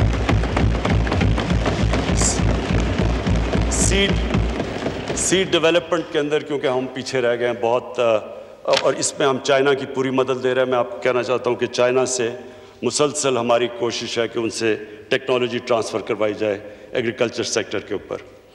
ہم نے جو اپنا پی ایس ڈی پی ہے، اس مشکل حالات میں بھی ہم نے اپنا پی ایس ڈی پی کو کم نہیں کیا، اور ہم نے اپنے نان ڈیولپمنٹ ایکسپینڈیچر کے اوپر کٹس ڈالے ہیں، لیکن پی ایس ڈی پی اس لیے نہیں ہم نے کم کیا کیونکہ ہم چاہتے ہیں کہ اس سے اکانومی ہماری چلنی شروع ہو اور لوگوں کو روزگار ملے۔ ہمارا جو تیسرا ہے انڈسٹری کے اندر جب تک ہم اپنی ایکسپورٹس نہیں بڑھاتے، ہم اسی کرائسس کے اندر جو اب تک پھنسے ہیں، یہ کرنٹ اکاؤنٹ ڈیفیسٹ میں پھنسے رہیں گے۔ تو ہم انڈسٹری کے لیے ہزاروں را مٹیریل ہیں جو کہ آپ کو حماد آپ کو بتا دیں گے کہ جن کے اوپر سے ہم نے بالکل ڈیوٹی اٹھا لی ہے تاکہ ہمارا کاسٹ آف ڈوئنگ بزنس کم ہو، تاکہ ہماری انڈسٹری ریوائیو ہو، کیونکہ آپ کو پتہ ہے پاکستان ڈی انڈسٹریلائز ہو رہا تھا، ایکسپورٹ اسٹیگنیٹ کی ہوئی تھی، اور ایکسپورٹس کے بغیر دیکھیں نا، یہ بڑی اچھی بات کرتے ہیں کہ جی گروتھ ریٹ آپ کی نیچے آ گئی، کہ آپ ایک 5% پہ گروتھ ریٹ تھی۔ اگر آپ کی گروتھ ریٹ 5% پہ ہے اور آپ کا ریکارڈ کرنٹ اکاؤنٹ ڈیفیسٹ ہے، آپ کی امپورٹ 60 ارب کی ہیں اور ایکسپورٹس 20 ارب کی ہیں، تو وہ تو ملک وہ سسٹینیبل ہی نہیں ہے، وہ تو جانا ہی جانا اس نے کرائسس میں ہے۔ جو بھی دنیا آگے نکلی ہے وہ تو صرف نکلی ایکسپورٹ لیڈ گروتھ کے اوپر ہے۔ آج چائنا کی اسٹرینتھ کیا ایکسپورٹس ہیں، ساؤتھ کوریا، جو بھی ٹائیگر آگے بنا تھا ایشین ٹائیگر، اس کی سب سے بڑی پرائیورٹی تھی ایکسپورٹس۔ تو ایکسپورٹس کے اوپر جب تک کہ آپ انسینٹیوائز نہیں کریں گے اپنی انڈسٹری کو تو وہ کمپیٹ نہیں کر سکتی۔ تو ہم ان کے را مٹیریلز کے اوپر بھی ہم نے یہ جو کیا، میرے خیال میں یہ بہت بڑا انسینٹیو ہے۔ اور پھر چوتھی چیز، میں یہ جو اپنا احساس پروگرام ہے، یہ ہمارا سب سے امپورٹنٹ پروگرام ہے، کیونکہ اسپیکر صاحب کبھی بھی کوئی ملک آج تک دنیا میں اوپر گیا ہی نہیں جدھر ایک چھوٹا سا طبقہ امیر ہوتا جائے اور عوام ادھر کی ادھر رہے، غریب رہے۔ یہ جو ہمارا ملک میں امیر اور غریب کے اندر فرق بڑھتا جا رہا ہے، یہ سب سے بڑی امپیڈمنٹ ہے اس ملک کے آگے بڑھنے سے، یہ ہمیں روک رہا ہے آگے بڑھنے سے۔ تو یہ جو ہمارا احساس پروگرام ہے یہ ملٹی فیسٹڈ ہے۔ ایک تو کیش ہینڈ آؤٹس، یہ جو ہم نے بڑے مشکل وقت پہ جو بچایا ہے لوگوں کو، یہ جو کیش دیا ہے 144 ارب روپیہ، یہ جو یہ ریکارڈ ٹائم کے اندر اتنا زیادہ پیسہ، اتنے زیادہ 1 کروڑ 20 لاکھ خاندان کو اتنے تھوڑے ٹائم پہ اتنا زیادہ پیسہ اور شفافیت سے، کوئی آج نہیں کہہ سکتا کہ کسی نے پولیٹیکل بیسس پہ یہ پیسے بانٹے ہیں۔ اور یہ انشاءاللہ 100 اور یہ ہم اس کو آگے بھی ایکسپینڈ کر رہے ہیں، اور اس کو 1 کروڑ 60 لاکھ خاندانوں تک ہم یہ لے کے جا رہے ہیں۔ جو اسپیکر صاحب، جو دوسری چیز جس کے اوپر مجھے خاص میں سمجھتا ہوں کہ یہ جو میری اور ہماری پارٹی کی ہمیشہ یہ جو ہماری ویژن ہے کہ اس نے جانا ہے ایک فلاحی ریاست کی طرف، تو فلاحی ریاست کے اوپر جو پہلا ہم نے قدم اٹھایا تھا مشکل حالات میں، جس طرح میں نے بتایا اکانومی ملی، پناہ گاہ، اب تک ہم 200 پناہ گاہ بنا چکے ہیں، اور ہمارا پروگرام ہے کہ یہ جدھر بھی لیبر سینٹرز ہے، جدھر بھی مزدور جاتا ہے، جدھر بھی ڈیلی ویجر آتا ہے، اس کے لیے ہم یہ پناہ گاہ بناتے جائیں تاکہ اس کے پیسے بچیں۔ وہ جب پناہ گاہ میں ٹھہرتا ہے تو اس کو کھانا ملتا ہے، وہاں اس کو کوئی رینٹ نہیں کرنا پڑتا، سڑک پہ نہیں سوتا، وہ نہاتا ہے وہاں۔ تو یہ ہم پناہ گاہ، ہمارا پورا پلان ہے کہ یہ سارے پاکستان میں ایکسپینڈ کرنا ہے، اور یہ وہ ویژن ہے ایک فلاحی ریاست کی طرف جس کا مجھے خاص طور پہ یہ پناہ گاہ کے اندر جب میں اپنی پارٹی کے لوگوں کو بھی کہتا ہوں کہ جا کے دیکھیں مزدوروں سے بات کریں، پتہ تو چلوائیں کہ آپ کو پتہ چلے کہ عام آدمی کئی دفعہ کن مشکلات کا سامنا کرنا پڑتا ہے۔ اور اس سے زیادہ عجیب جو میں سمجھتا ہوں کہ جو ہمارا انصاف کارڈ ہے، 1 کروڑ خاندانوں کو انصاف کارڈ ہم پہنچا رہے ہیں۔ کے پی کے اندر کے پی کی گورنمنٹ نے فیصلہ کیا کہ وہ سارا نچلے طبقے کو احساس کارڈ، اور سارا جو فاٹا کا علاقہ ہے ان سب کو احساس کارڈ، جس میں 7 لاکھ، پہلے 7,20,000 تھا تو وہ 10 لاکھ پہ ہے۔ 10 لاکھ کا مطلب یہ کہ جی ایک غریب خاندان جو سب سے زیادہ تکلیف میں ایک گھر ہوتا ہے جب کسی کو بیماری ہو جائے، اور اب یہ کووڈ کی وجہ سے جو ہم کہانیاں سنتے ہیں بہت مشکل میں گزرتے ہیں، تو وہ جو ایک غریب گھرانے کے اندر جب ان کا بجٹ پہلے سے کم ہوتا ہے، پہلے سے وہ مشکل سے اب پیسے کما رہے ہوتے ہیں اپنے بچوں کو پالنے کے لیے، کھانا دینے کے لیے، ایک بیماری ہوتی ہے وہ سارا خاندان چلا جاتا ہے غربت کے نیچے، کیونکہ وہ سب کچھ بیچ دیتے ہیں۔ یہ سب سے بڑی پروٹیکشن ہے کہ غریب گھرانے کے پاس پیسے ہوں، وہ جا کے اپنا علاج کروا سکے، اور یہ انشاءاللہ ہم سارا کوریج سارے پاکستان میں کریں گے۔ پھر جی مجھے بڑا اس چیز پہ فخر ہے کہ ہماری پوری کوشش ہوئی ہے کہ ایک پاکستان میں جو ہماری ڈیولپمنٹ ہو، وہ کئی علاقے پیچھے رہ گئے ہیں، ڈیولپمنٹ تھوڑے سے علاقوں میں چلی جاتی ہے، اور ہمارا فاٹا پیچھے رہ گیا، ہمارے بلوچستان کے علاقے پیچھے رہ گئے۔ تو میں آج یہ جو مجھے اس بجٹ کے اندر سب سے زیادہ خوشی یہ ہے کہ اس کے باوجود کہ ہمارے پاس پیسے کم اکٹھے ہوئے، فاٹا کو انشاءاللہ ہم پوری ایلوکیشن دے رہے ہیں، اور ہم بلوچستان کو ریکارڈ مل رہا ہے پی ایس ڈی پی کے اندر، کبھی اتنا پیسہ نہیں ملا۔ میں آج ادھر سے یہ ضرور کہوں گا اسپیکر صاحب کہ میں ریکویسٹ کروں گا، 4 صوبوں نے اپنی زبان دی تھی کہ جب فاٹا مرجر ہوگا تو وہ اپنے این ایف سی وارڈ سے 3% دیں گے فاٹا کو، کیونکہ وہ فاٹا کے اندر جو تباہی ہوئی وار آن ٹیرر کی وجہ سے، تو ان کے بڑے برے حالات تھے، تو ان کی ری ڈیولپمنٹ کے اندر انہوں نے پیسے دینے۔ میں آج ریکویسٹ کروں گا سارے صوبوں کو کہ آپ نے زبان دی ہوئی ہے یہ پوری کریں، کیونکہ اس علاقے میں خاص ضرورت ہے، اور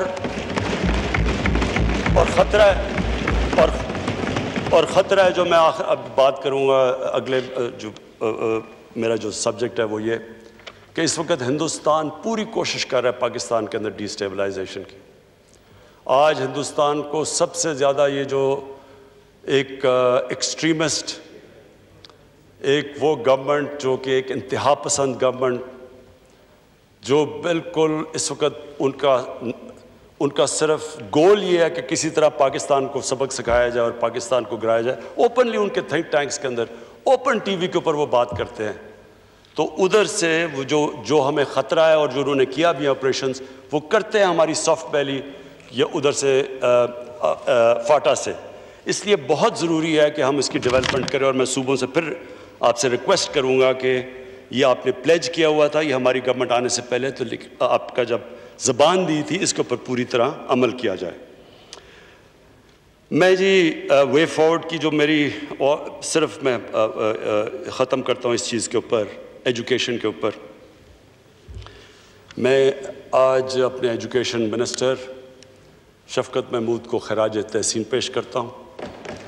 ابھی میں بتایا نہیں کیوں، میں اس لیے خراج تحسین پیش کرتا ہوں کہ انہوں نے وہ 2 کام کیے ہیں جو مجھے افسوس سے کہنا پڑتا ہے کہ کبھی کسی نے اس کی طرف توجہ نہیں دیا تھی تو ان کی پولیٹیکل ول نہیں تھی۔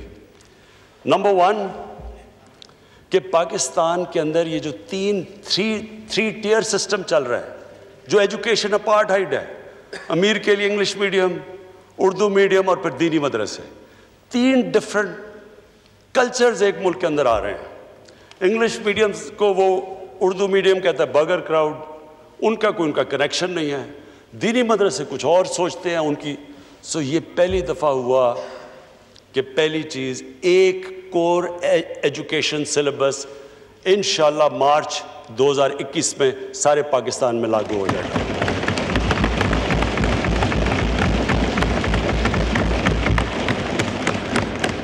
اس میں انہوں نے بڑی کنسلٹیشنز کی ہیں، بڑی مشکل پرائیویٹ سکول سب کو بٹھا کے، میرے خیال میں ایک یہ بہت بڑی اچیومنٹ ہے۔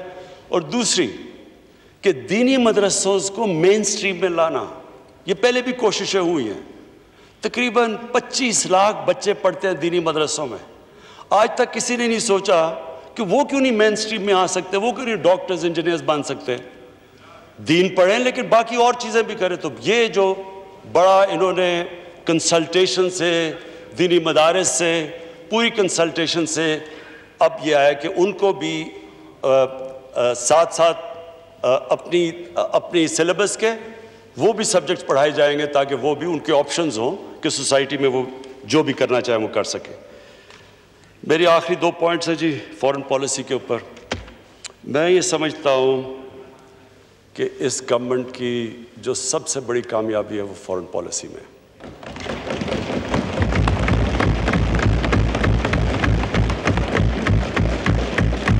اسپیکر صاحب، پہلے تو میں امریکہ کے ساتھ اپنی تعلقات کے اوپر بات کر دوں۔ امریکہ سے جس طرح ہم نے وار آن ٹیرر میں ان کا ساتھ دیا اور جو ذلت اٹھانی پڑی میرے ملک کو، میں نہیں سمجھتا کہ کبھی بھی کوئی ملک ایک وار آن ٹیرر میں ساتھ دے اور ان کا ساتھ دے اور وہ برا بھلا بھی ہمیں کہیں، کامیاب افغانستان میں نہ ہو تو وہ بھی پاکستان ذمہ دار ہے اوپنلی۔ مجھے کبھی نہیں بھولتا وہ بھی ایک ہمارے پاکستانیوں کے لیے بڑے 2 شرمندہ واقعات جس میں ہم سب بڑے شرمندہ ہوئے۔ ایک ہوا جی اسامہ بن لادن کو انہوں نے امریکنز نے آ کے ایبٹ آباد میں مار دیا، شہید کر دیا۔ اس کے بعد کیا ہوا؟ ساری دنیا نے ہمیں گالیاں نکالی، برا ہمیں کہا، ہمیں برا بھلا کہا، یعنی ہمارا اہلائے ہمارے ملک میں آ کے مار رہا ہے کسی کو اور ہمیں نہیں بتا رہا، اور 70,000 پاکستانی مر چکے ہیں ان کی جنگ کے لیے۔ یعنی اس سے زیادہ ذلت ساری جدھر پاکستانی باہر تھے، آپ جدھر پاکستانی باہر تھے آپ دیکھیں جو ان کے اوپر گزری اس وقت، مجھے بھی یاد ہے، یہ 2010 کی بات ہے۔ اس کے بعد کیا ہوا؟ ڈرون اٹیکس ہو رہے ہیں پاکستان میں، پاکستانی گورنمنٹ کہتی ہے ہم کچھ نہیں کر رہے یا ہم مذمت کر رہے ہیں۔ سینیٹر کارل لیون، یہ یہاں اخباروں کے اندر فرنٹ پیج میں آیا، سینیٹر کارل لیون سینٹ کی open committee, foreign relations committee کی ہیئرنگ کے اوپر کہتا ہے، ایڈمرل ملن سے پوچھتا ہے کہ جی آپ یہ کیوں یہ پاکستانیوں کو یہ کیوں آپ ڈرون اٹیکس کرتے ہیں جب پاکستانی گورنمنٹ آبجیکٹ کرتی ہے، جب مذمت کرتی ہے، آپ کیوں کر رہے ہیں؟ ایڈمرل ملن کہتا ہم پاکستان کی گورنمنٹ کی اجازت سے ڈرون اٹیکس کر رہے ہیں۔ وہ آگے سے کیا کہتا؟ میں یہ جو کہتا ہوں کہ جو ہم نے یہ 10 سالوں میں ذلت، یہ جو سارا وار آن ٹیرر کے اندر کہ ہمیں یہ نہیں پتا تھا کہ ہم ان کے ایلائی ہیں یا ان کے دشمن ہیں، وہ آگے سے کہتا کہ یہ پاکستانی گورنمنٹ کیوں اپنے لوگوں سے جھوٹ بولتی ہے، کیوں نہیں سچ بولتی ان کے ساتھ، کیوں یہ ڈبل فیسڈ ہے۔ دیکھیں قوم کو آخر میں تو قوم یہ پڑھ رہی تھی، باہر پاکستانی، آپ کو میں بتاؤں ہمارا بہت بڑا اثاثہ، میں سمجھتا ہوں اس ملک کے بہت بڑا ٹیلنٹ باہر بیٹھا ہوا ہے۔ کم از کم 80-90 لاکھ پاکستانی باہر ہیں، اس میں مزدور ہیں، محنت کش ہیں، لیکن کئی پروفیشنلز ہیں، پڑھے لکھے لوگ ہیں، تو وہ جو وہاں ان کو فیس کرنا پڑا اس سے. اسپیکر صاحب، جب سے ہماری حکومت آئی ہے،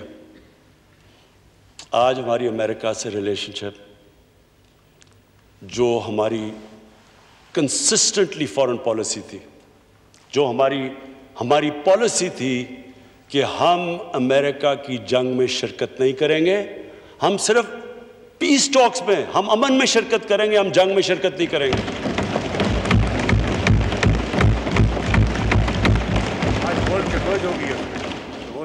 آج یہ تھا کہ ان کا جو سب سے ہارڈ لائن سینیٹر لنڈزی گریم وہ پاکستان آتا ہے اور پاکستان آ کے سٹیٹمنٹ دیتا ہے کہ جو تحریک انصاف اور عمران خان کہہ رہا تھا there is no military solution, there is only political solution, endorse کرتا ہے.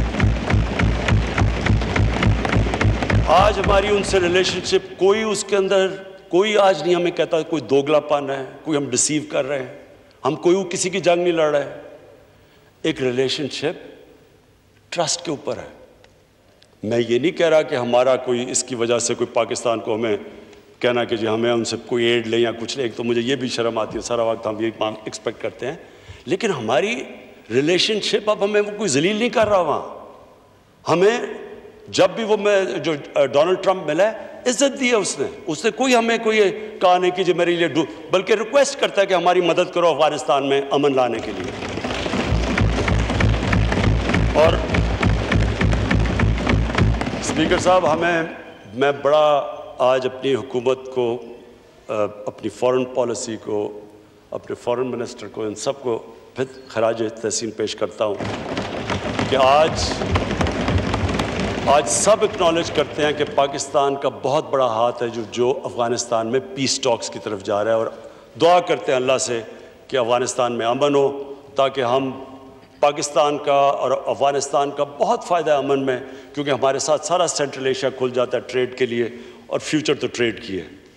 میں جی دو اور جو ہماری فارن پالیسی میں، ایک ہمارے سعودی عربیہ سے بڑے زبردست تعلقات ہیں، ہمیشہ رہے ہیں، انہوں نے مدد بھی کی. دوسری طرف ایران ہمارا ہمسایہ ہے. ہم نے پوری کوشش کی اور کر رہے ہیں کہ کسی طرح سعودی عربیہ اور ایران کے اندر یہ جو پھیلایا جا رہا ہے، اور میں آپ کو یہ یقین دلاتا ہوں کہ یہ ایک ایسے سپوائلرز ہیں، وہ چاہتے ہیں کہ ادھر کانفلکٹ ہو. سارے مسلمان دنیا میں اٹھا کے دیکھ لیں، لیبیا سے دیکھیں، ہر جگہ تباہی مچی ہوئی ہے، سیریا میں دیکھ لیں، افغانستان میں بھی ابھی تھوڑا ٹھیک ہو رہا ہے، صومالیہ. تو وہ چاہتے ہیں کہ یہاں ایک کانفلکٹ ہو جائے. میں بڑے فخر سے کہتا ہوں کہ ہمیں دونوں نے ریکویسٹ کیا، ایران نے بھی ریکویسٹ کیا، سعودی عربیہ نے بھی ریکویسٹ کیا کہ آپ کوشش کریں کہ ہمارے تعلقات بہتر کریں، اور ہم کر رہے ہیں کوشش، حالانکہ اس کے اندر پرابلمز ہیں کیونکہ اور پلیئرز بھی اس کے اندر وہ چاہتے نہیں. لیکن بات یہ ہے کہ پاکستان آج وہ ملک نہیں ہے جو ہمیں اکیوز کیا جاتا تھا کہ کبھی کسی میں جنگ میں شرکت کر رہے ہیں، کبھی کوئی جنگ، کبھی کسی مسئلے کا حل نہیں ہوتا. ہم وہ ملک انشاءاللہ بنیں گے جو لوگوں کو اکٹھا کریں گے، ملکوں کو، اور انشاءاللہ مسلمانوں کو اکٹھا کرنے کی کوشش کریں گے. میرا آخری فارن پالیسی پہ پوائنٹ انڈیا. دیکھیں جی، میں نے یہاں جب پہلے تو ہم نے کوشش کی ہندوستان سے، آپ سب کو پتہ ہے کیونکہ میں نے بات بھی کی نریندر مودی سے کہ کشمیر کا ہمارا ایشو ہے تو یہ ہم بات چیت سے حل کر لیں، اور ٹریڈ میں اگر ہمارا کشمیر کا ایشو حل ہو جائے تو بہت بڑی ایڈوانٹیجز ہیں، دونوں ملکوں کو بڑی ایڈوانٹیجز ہیں. غربت اگر کم کرنی ہے تو ٹریڈ آپس میں کر دو. ساری دنیا میں یہ ثابت ہوا ہے کہ جتنی ٹریڈ بڑھتی ہے اتنی اسٹینڈرڈ آف لیونگ اوپر چلی جاتی ہے. ہمیں شروع میں سمجھ بھی نہ آئے کہ یہ ریلیکٹنس بڑی وہاں تھی اور ایک تکبر بھی تھا وہاں. اس کے بعد ان کے الیکشنز آ گئے تو ہم نے سوچا چلیں الیکشنز کے لیے بڑی وہ پلوامہ ہو گیا، آپ کو یاد ہے، پھر الیکشنز ہو گئے تو ہم نے سوچا کہ الیکشنز سے پہلے اس نے بڑا ٹف سٹانس لیا ہوا ہے کیونکہ یہ اپنا ہندو نیشنلسٹ، یہ جو اس کا ایجنڈا ہے ان کو خوش کرنے کے لیے، ان کو جوڑنے کے لیے ساتھ کر رہا ہے. تو ہم تب انتظار کیا ہم نے، لیکن جیسے ہی ان کا الیکشن ہوا تو وہ اور ہی طرف ان کی ایروگنس چلی گئی. اور پھر جب 5 اگست کو انہوں نے کشمیر میں یہ جو اللیگلی کشمیر کو انیکس کر کے اور آرٹیکل 370 ختم کیا، تو مجھے یاد ہے یہیں میں نے ایک تقریر کی اور مجھے اپوزیشن نے تنقید کی کہ جی آپ کیا تاریخ کی باتیں کر رہے ہیں، آپ نے تو تاریخ کا سبق بتا دیا۔ اسپیکر صاحب اب وہ پیچھے چلے جائیں اس دن تو میں نے وہ کیا کہا تھا؟ میں نے یہ کہا تھا کہ ہمارا مقابلہ یہ کوئی انٹرسٹ کے اگینسٹ نہیں ہے، یہ انڈیا اپنے انٹرسٹ نہیں پروٹیکٹ کر رہا، ہمارا ایک آئیڈیالوجی کے خلاف مقابلہ ہے۔ یہ ایک ہندوتوا، ایک ہندو سپریمسسٹ، ایک فیشسٹ، ایک نازی انسپائرڈ آئیڈیالوجی کا مقابلہ ہے۔ وہ پاکستان کو سمجھتے نہیں ہیں کہ یہ کوئی ملک جو جس سے کوئی ان کے تعلقات اچھے ہونے چاہیے، وہ ہمیں ایک اس سٹیٹ ادھر دبا کے رکھنا چاہتے ہیں جو اس وقت ہندوستان میں مسلمان دبایا ہوا انہوں نے۔ تو اسپیکر صاحب میں نے تو یہ تب بھی یہ کہا کہ اس کے بڑے سیریس ریپرکشنز ہیں، کیونکہ یہ جو جس طرف آپ جا رہے ہیں، اور آپ نے دیکھا ہوگا کہ اب انہوں نے کئی جگہ پہ پاکستان کے کشمیر کو، اپنے آزاد کشمیر کو اندر شامل کیا ہوا ہے، کیونکہ ان کی سوچ کچھ اور ہے۔ اور اس کے بعد میں یونائٹڈ نیشنز گیا، ادھر میں خود لیڈرز کو ملا، سارے ہیڈز، ٹرمپ انکلوڈڈ جس نے کہا میں کشمیر میں میڈیٹ کروں گا، سب کو میں نے سمجھایا کہ ہندوستان میں ایک بہت بڑا ایک عذاب آ گیا ہے، صرف مسلمانوں پہ نہیں، یہ ہندوؤں کے اوپر بھی بہت بڑا عذاب ہے۔ یہ جو آدمی آ گیا ہے یہ ایک فنیٹک ہے، جس نے گجرات میں جو کیا تھا، ایک چیف منسٹر نے اجازت دی 3 دن کے لیے مسلمانوں کو جس طرح قتل کیا، عورتوں کو ریپ کیا، 1 لاکھ لوگ ریفیوجی ہوئے، تبھی سمجھ آ جانی چاہیے تھی یہ نارمل آدمی نہیں ہے۔ اور میں نے پوری کوشش کی، میں گیا جو امریکہ کا جو سب سے بڑا جو اخبار ہے نیو یارک ٹائمز، جو کہ اوپینین میکنگ اخبار ہے، اس کے سارے ایڈیٹوریل بورڈ کو میں نے سمجھایا چیک کریں کہ یہ RSS کی کیا کنیکشنز تھی نازیز کے ساتھ، ہٹلر کے ساتھ، یہ کیسے ایڈمائر کرتے تھے۔ انہوں نے خود تحقیقات کی۔ آج آپ دیکھیں یہ 5 اگست سے آج تک لے لیں، کبھی انٹرنیشنل میڈیا اور امریکن میڈیا میں کبھی بھی ہندوستان کو وہ کرٹیسزم نہیں ہوئی، وہ جو انہوں نے کشمیر کے لیے نہیں بولے جو آج وہ بول رہے ہیں، کبھی بھی ہندوستان کو انٹرنیشنل میڈیا میں وہ کنڈیمنیشن نہیں ہے جو آج مل رہی ہے۔ کبھی پاکستان کو آج بنگلہ دیش کے بننے کے بعد یہ پہلی دفعہ ہے کہ پاکستان کو باہر بہتر میڈیا ملتا ہے بنسبت ہندوستان کے۔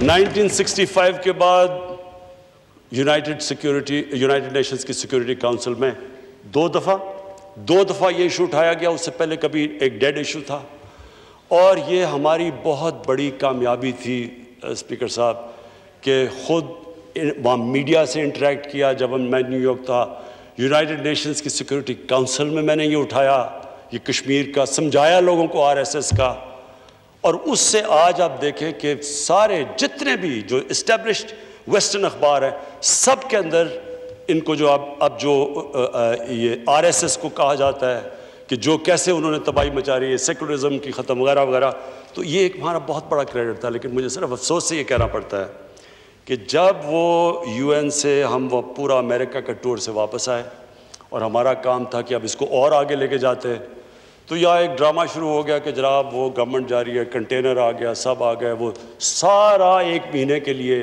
جو پیک جانا چاہیے تھا کشمیر ایشو کا، انفارچونیٹلی وہ نیچے چلا گیا۔ لیکن میں آپ کو یہ کہنا چاہتا ہوں کہ یہ کشمیر ایشو آج دنیا کے اندر ادھر پہنچ گیا ہے، خاص طور پہ نریندر مودی نے پھر وہ حرکتیں کی، وہ جو اس نے 2 لیجسلیشن پاس کی خاص طور پہ مسلمانوں کو کرنے کے لیے، اور پھر جب ٹرمپ آیا تو ٹرمپ کے دوران جو پروگرام ہوا جو انہوں نے مسلمانوں کا قتل عام کیا، تو یہ دنیا میں اب ایشو بن چکا ہے۔ اب ہمارا کام ہے ہم اس پورا پلان کر رہے ہیں کہ اس ایشو کو ہم آگے لے کے جائیں۔ کشمیر ایشو ایک ایسا ہے جی کہ میری جو اپنی سمجھ ہے، ہو سکتا ہے میں غلط ہوں، میرے خیال میں یہ پوائنٹ آف نو ریٹرن پہ پہنچ گیا۔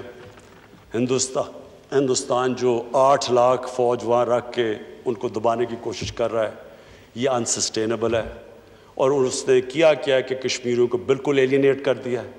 اب کوئی بھی لیڈرشپ جو پرو انڈیا ہوگی وہ کشمیر میں چل ہی نہیں سکتی. بندوق کے زور پہ وہ کتنا چلے جائیں گے 80 لاکھ لوگوں کو اس طرح دبا کے, یہ انسسٹینیبل ہے. اور میرے خیال میں کہ یہ انشاءاللہ یہ کووڈ کے بعد یہ جب یہ ختم ہوتی ہے تو یہ اب رک نہیں سکتی موومنٹ. میں آخر میں اپنی کنکلوڈ کرتا ہوں تقریر. اسپیکر صاحب, کوئی بھی قوم ایک ویژن کے بغیر نہیں چلتی. وہ سیئنگ ہے کہ نیشنز وداؤٹ اے ویژن ڈائی. اس ملک کی ایک ویژن ہے. یہ کسی ویژن کے لیے ملک بنا تھا. یہ آپ فاؤنڈنگ فادرز کی سب کی سٹیٹمنٹس پڑھ لیں تو وہ ساروں نے ایک اسلامی فلاحی ریاست, اور جب اسلامی فلاحی ریاست کی بات کرتے ہیں تو وہ ہمیشہ 1500 سال کی تاریخ میں مسلمان مدینہ کی ریاست کی طرف دیکھتا ہے. میری اور میری پارٹی کی وہ ہے ویژن کہ ہم نے پاکستان کو مدینہ کی ریاست کے اصولوں پہ کھڑا کرنا ہے. اب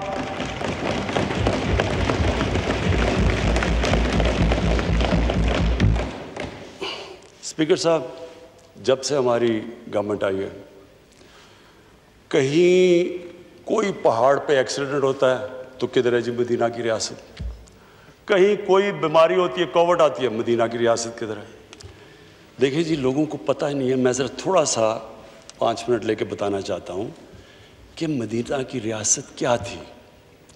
اور میں یہ چاہتا ہوں کہ ہمارے سارے بچوں کو, اللہ ایمان کسی کو دیتا ہے وہ ایک اللہ کی, صرف اللہ کے پاس ہے.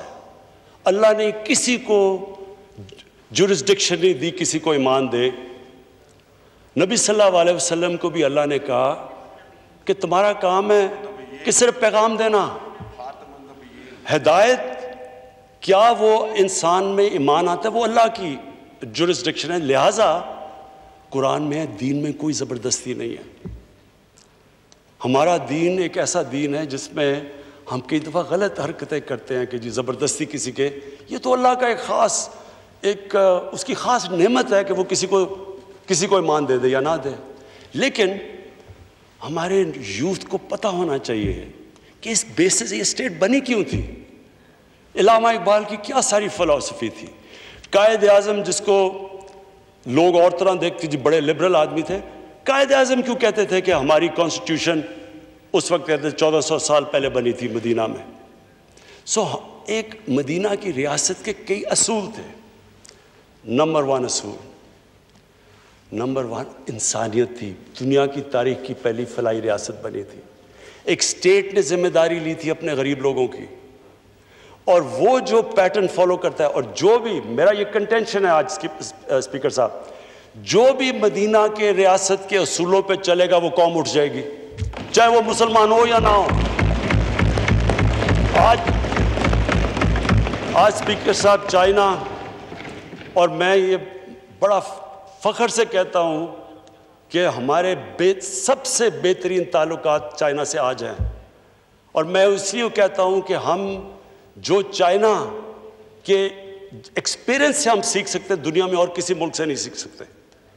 چائنا نے وہ کیا جو مدینہ کی ریاست میں ہوا. ہمارے نبی صلی اللہ علیہ وسلم نے کمزور طبقے کو اوپر اٹھا کے ایک عظیم قوم بنا دی. چائنا نے 30 سال میں 70 کروڑ لوگوں کو غربت سے نکال کے آج وہ دنیا کی سب سے تیزی سے اکانومی, یعنی ساری دنیا کو پتا کہ چائنا کو اب کوئی it's a matter of time کہ چائنا دنیا کی سب سے بڑی پاور بن جائے. تو ہوا کیا, اللہ کی بھی برکت اس قوم پہ آتی ہے جو اپنے غریب کمزور طبقے کی مدد کرتا ہے. تو اس لیے ہمارا جو احساس پروگرام ہے انشاءاللہ, یہ صرف ابھی تو ایمرجنسی کیش, اس کا پورا ہم نے پروگرام بنایا ہوا ہے کہ ہم نے کس طرح اپنے کمزور طبقے کو اوپر اٹھانا ہے. اس کا جو دوسرا مدینہ کی ریاست کا دوسرا جو بہت بڑا پرنسپل تھا وہ تھا میرٹ. ایک کتاب ہے انگریزی کی, کسی کو موقع ملے تو پڑھیں, دی عرب کانکوسٹ اس کا نام ہے. وہ لکھتی ہے کہ کیا ہوا کہ نبی صلی اللہ علیہ وسلم جنگ بدر, جی جی جی جی جی جی جی پلیز اسپیکر صاحب، میڈم پلیز. اسپیکر صاحب پلیز میری ذرا یہ بات سن لیں، یہ میں ختم کر رہا ہوں اپنی تقریر.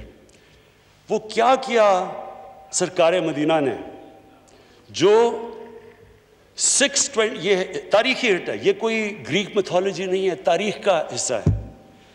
624 یا 25 میں جنگ بدر ہوتی ہے، 313 لوگ ہوتے ہیں، اور 636 میں 11 سال کے بعد جو سپر پاور تھی ایک بیزنٹائن ایمپائر، وہ کولیپس کر جاتی ہے، ان کے سامنے گھٹنے ٹیک دیتی ہے یارموک میں 11 سالوں میں. اور 12 سالوں میں پرشین ایمپائر جو دوسری سپر پاور ہے وہ گر جاتی ہے. کچھ تو ہوا ہوگا کہ ان 11-12 سالوں میں وہ سارا ایک دنیا میں ایک ایسا کوئی ایکسپلین ہی نہیں کر سکتا. اللہ اکبر اللہ اکبر اللہ اکبر اللہ اکبر اشہد ان لا الہ الا اللہ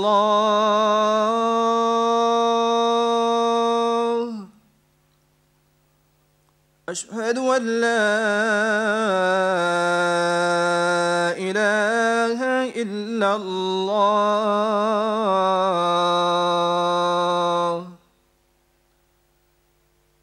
اشہد ان محمد رسول اللہ. وزیر اعظم عمران خان قومی اسمبلی میں اظہار خیال کر رہے ہیں. ان کا یہ کہنا ہے، ٹڈی دل کے حوالے سے انہوں نے اپنا خطاب شروع کیا. ان کا یہ کہنا تھا کہ ٹڈی دل کے حوالے سے 31 جنوری سے ایمرجنسی ڈکلیئر کی ہوئی ہے اور این ڈی ایم اے کو تمام ضروری اقدامات کرنے کی ہدایت کی ہوئی ہے. تمام اختیارات جو ہے وہ این ڈی ایم اے کو دے دیے گئے ہیں کیونکہ یہ بہت بڑا خطرہ ثابت ہو سکتا ہے. اس سے نمٹنے کے لیے بھرپور کوششیں کی جا رہی ہیں. کورونا کے حوالے سے بات کرتے ان کا کہنا تھا کہ 26 کیسز جب پاکستان میں رپورٹ ہوئے، رجسٹر ہوئے تو ہم نے لاک ڈاؤن کر دیا. اس وقت کوئی موت بھی نہیں ہوئی تھی. اگر کورونا پر کوئی حکومت کنفیوز نہیں تھی تو وہ ہماری حکومت تھی. باقی تمام دنیا کی حکومتیں جو ہیں وہ فیصلہ لینے میں ہچکچاہٹ کا اظہار کر رہی تھیں. لیکن انہوں نے کہا کہ اس کے ساتھ ساتھ ہم نے لوگوں کو کورونا کے ساتھ ساتھ بھوک سے بھی بچانا تھا، جس کے لیے ہماری حکمت عملی جو ہے وہ بالکل واضح تھی. لاک ڈاؤن میں مرحلہ وار نرمی کی گئی، کنسٹرکشن انڈسٹری کو کھولا گیا اور اس کے ساتھ ساتھ احساس ایمرجنسی کیش پروگرام شروع کیا گیا کہ لوگوں کو 12 ہزار روپے خاندانوں کے حساب سے دیے گئے تاکہ تمام لوگ اپنی ضروریات گھر بیٹھے ہی پوری کر سکیں. انہوں نے کہا کہ بھارت نے ہماری حکومت کو دیکھ کر لاک ڈاؤن نافذ کیا، لیکن بھارت میں جس طرح سے لاک ڈاؤن لگایا گیا بغیر کسی تیاری کے، اس کے بعد اس کا حال تمام دنیا نے دیکھ لیا.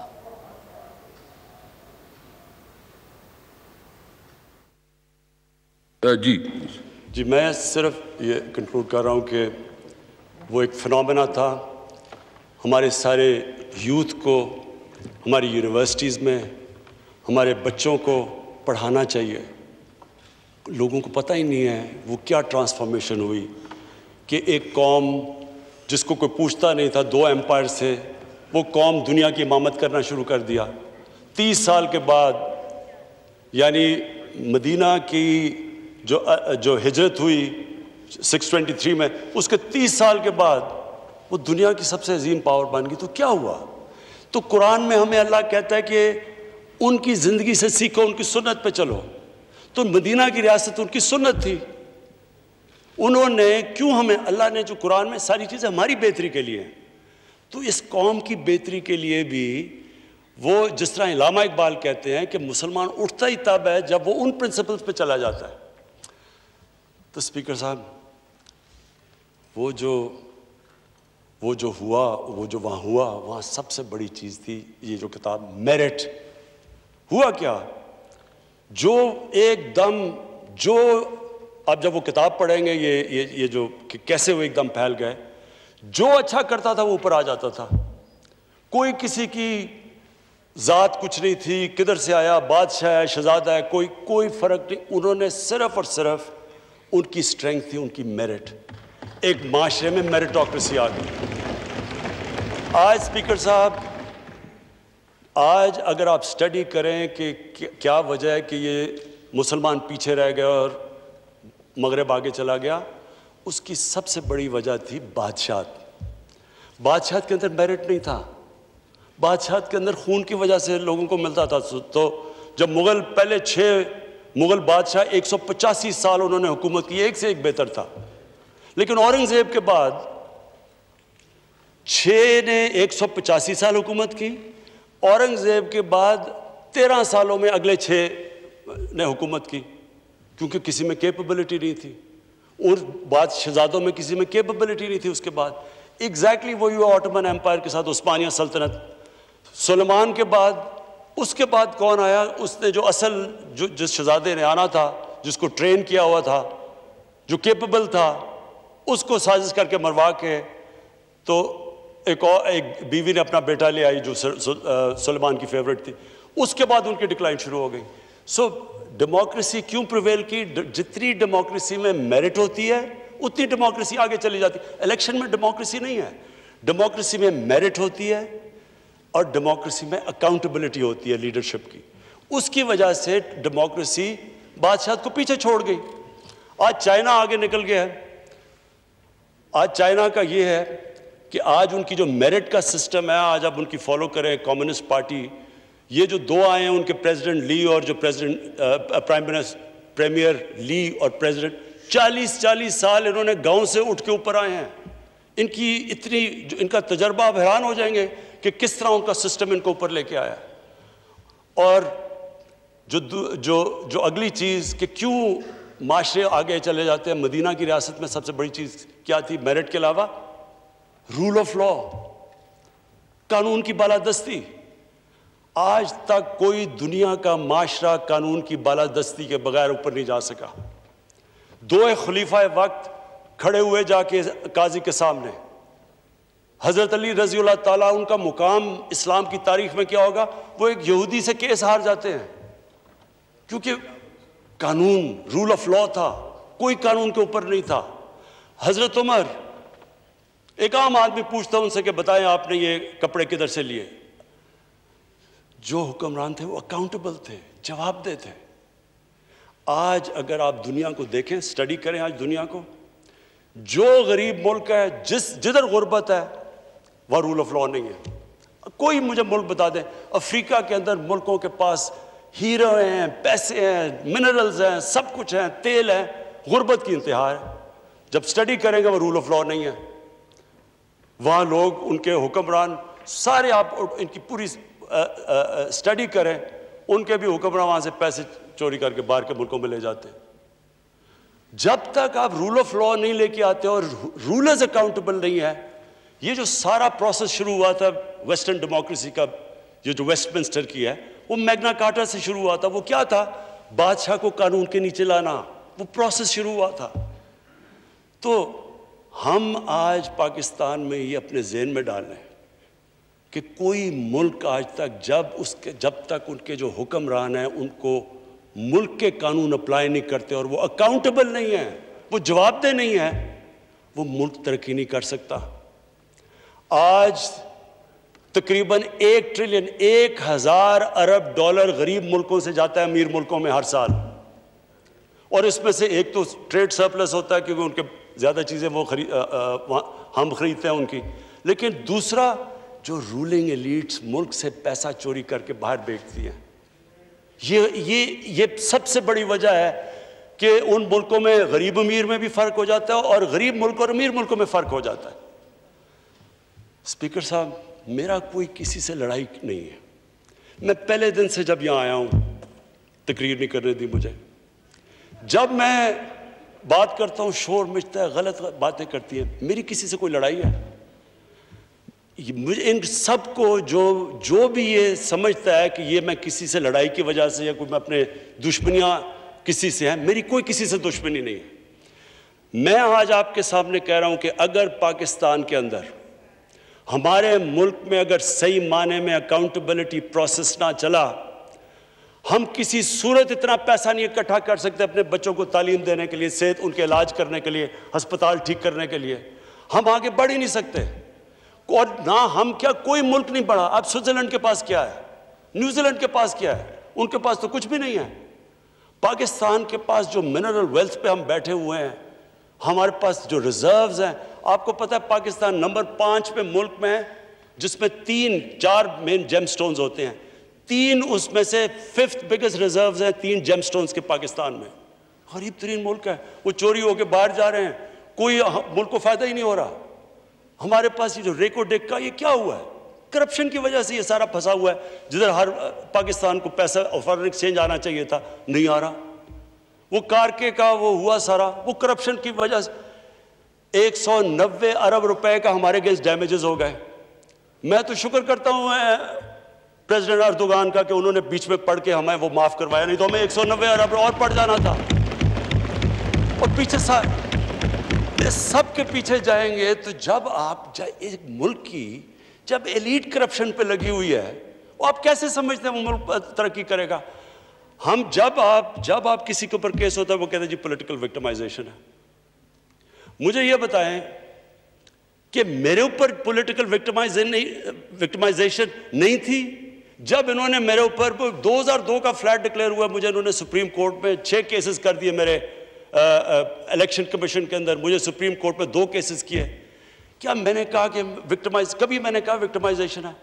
میں جواب دیتا. میں جب وہ فلیٹ لیا تھا, میں ساری دنیا جانتی ہے میں انٹرنیشنل کرکٹر تھا, میں تو جواب دہ ہی نہیں تھا, میرے پاس تو کوئی پبلک آفس نہیں تھا.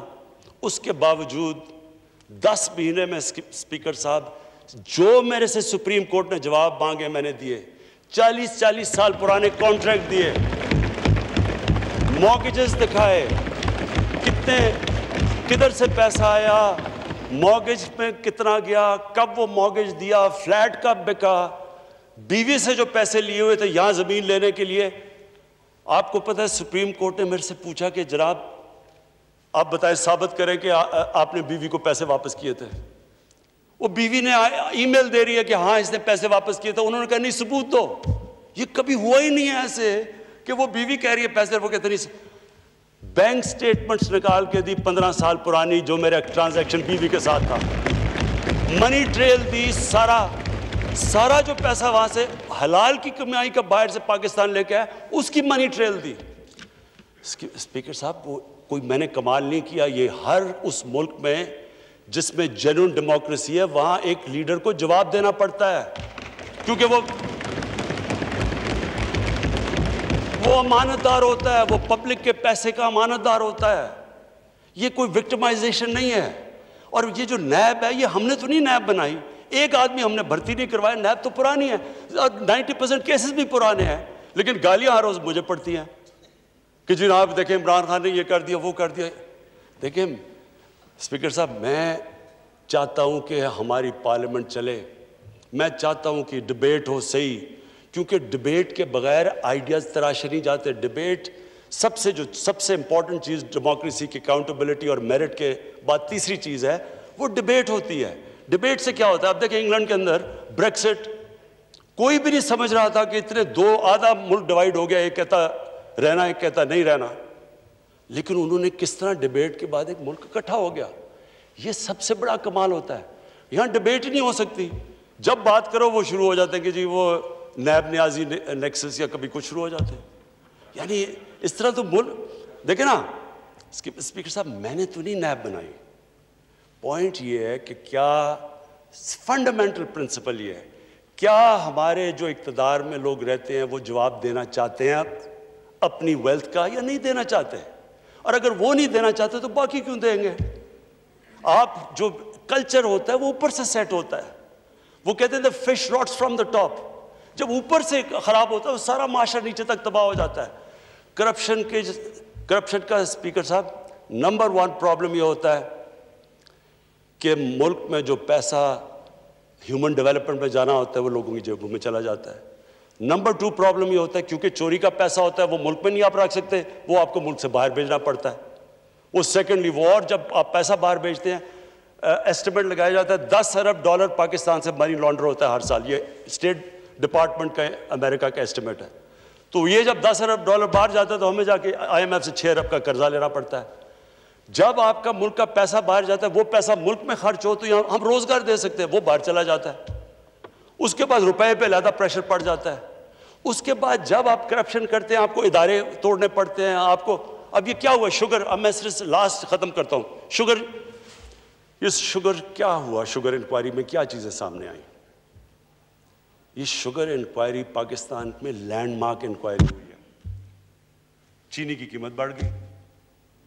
چینی کی جب قیمت بڑھی ہمیں لوگوں نے کہا کہ جناب آپ سب ذمہ دار ہیں. ہم نے انکوائری کر دی.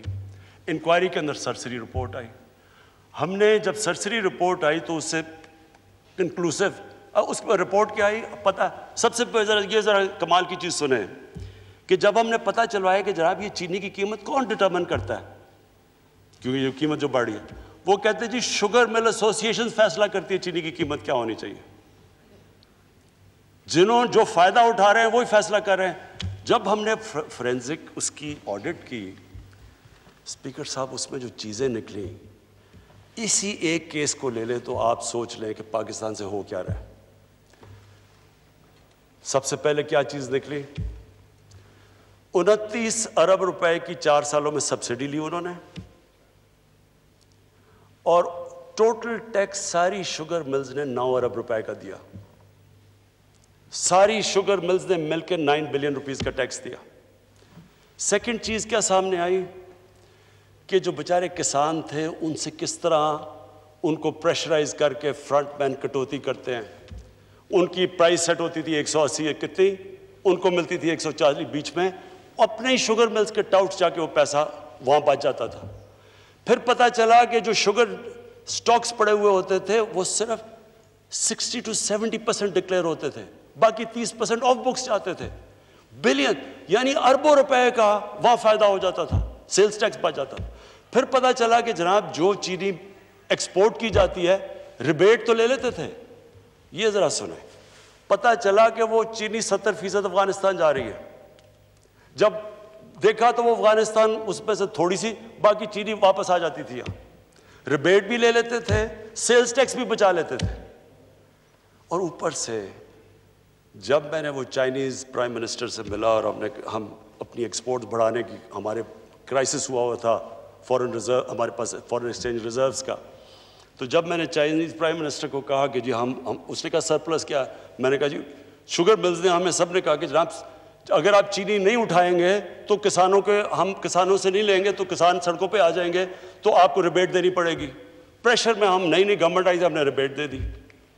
تو اب جب وہ بیچنے, جب میں نے اسے کہا کہ جی ہمارے پاس چینی کا سرپلس ہے, تو یہ شاہ جی یہاں بیٹھے ہوئے تھے ساتھ میرے, مجھے کہتا چینی تو ہم آپ کی لے رہے ہیں, آپ کی چینی کی کوالٹی بھی بری ہے اور آپ کی چینی ہمارے سے ہے بھی زیادہ مہنگی. تو اسپیکر صاحب یہ ہے ایلیٹ کیپچر اس ملک کا, یہ ہے المیہ. اور یہ میں آج آپ کو بتا رہا ہوں, یہ جیسی ہم کھولتے جائیں گے آگے, یہ آپ دیکھیں گے کہ یہ سارا ملک میں ایسے ہو رہا ہے. جو لوگ اوپر بیٹھے ہوئے ہیں وہ نہ ٹیکس دیتے ہیں, عوام کو بھی مہنگی چیزیں دیتے ہیں, مونوپلیز ہیں. سارے جتنے اسٹیٹ کے ادارے تھے, جتنے ریگولیٹرز تھے, SCCP, competition commission of Pakistan, FBI, سب ملے ہوئے تھے. انہوں نے 2 بکس رکھی ہوئی تھی. ایک بک کے اندر کہ وہ جو آفیشل ہے, دوسری بک کے اندر باقاعدہ رکھا ہوا ہے کہ کین کمشنر کو کتنے تنخواہ جا رہی ہے, وہ FBR والے کو کتنے پیسے جا رہے ہیں. باقاعدہ کتابوں میں لکھا ہوا ہے کہ ساروں کو رشوت دے رہے تھے. تو میں صرف یہ کنکلوڈ کرتا ہوں اسپیکر صاحب, میں اپنی اپوزیشن سے بڑے رسپیکٹ سے کہنا چاہتا ہوں, میری کوئی کسی سے دشمنی نہیں ہے, نہ میں کوئی بدلہ لینا چاہتا ہوں. میں صرف یہ بلیو کرتا ہوں کہ ہمارا ملک, اللہ نے اس کو اتنی نعمتیں دی ہیں, اللہ نے اس سے کیا کیا چیزیں نہیں ہمیں دی, لیکن جب تک اس ملک کے اندر رول آف لا مینز کہ every one is equal in front of law, جب تک رول آف لا اور لیڈرشپ کی اکاؤنٹیبلٹی نہیں ہوگی, ہم بھی وہی سارے بنانا ریپبلکس کی طرح ایک سمندر ہوگا غریبوں کا اور تھوڑے سے امیر لوگ ہوں گے. شکریہ.